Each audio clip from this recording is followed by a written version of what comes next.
Přijměte se, ale vychází to. Prošlápnutí podporně a tak dále. Je to předání do toho musí. Ještě já více. Víte, ale to tak. Takže je edby a tak dále. To je vynechám. A to kontrolu. Jo? Ještě jednou. Pokud by to někomu tak nějak nevycházelo, tak si mějte metodiku, jo? A zpět. Pak si přidejte ruce. A pak to dodělejte celý. Tak, pojďte. Tady vidíte totiž, že v tom jiu-jitsu vám chybí práce tělem. Tady to judo nebo aikido má dost velký průpravu na práci tělem. Tady savaki, jak to říkáme, jo. Práce tělem. Tady vidíte, jak vám to pomáhá ty sebeobraně. Co vám chybí některým lidem. Zůstáváte tam tvrdý. Když se máte otočit, je to problém, jo. Tady je výhoda tohle to právě, kdo dělá to judo nebo aikido, má i je větší pravděpodobnost, že mu to nedělá takový problém. Spojím s pohybem. Ano, pohyb, ano. Tak udělejte si dvojice. Stabilitu. Ale místo.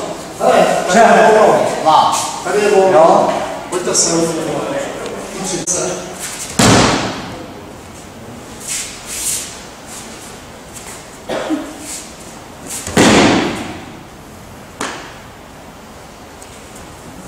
Takže jedno, která ruka, přišlo.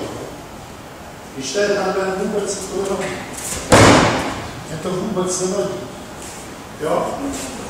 Nejvíce tohle se vyučuje u policie, nejsou co to mají. Pojďte se na všechno, jak je to možné aplikovat. Tak univerzální klad. Univerzální klad. Co když se třeba osoto a hyza? Hodně. To je vše. Nejvíc. Univerzální zákroky. To je služební příprava policie české nebo městské policie. Nic víc, jinak taky neumím. Já vím, že neumím. Je úplně dva práce. Vy tam nemají instruktory, kteří naučili něco víc. Tak zkoušejte. Jo, aplikaci. Jo? První. To nebylo, ale to bylo se no, a já udělám toto.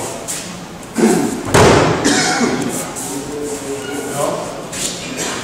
Já tam pochopitelně můžu udělat pátky a takový. A já nechci.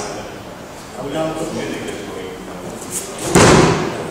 Nesmíte zapomenout zase na tu pravou nohu. Víte to?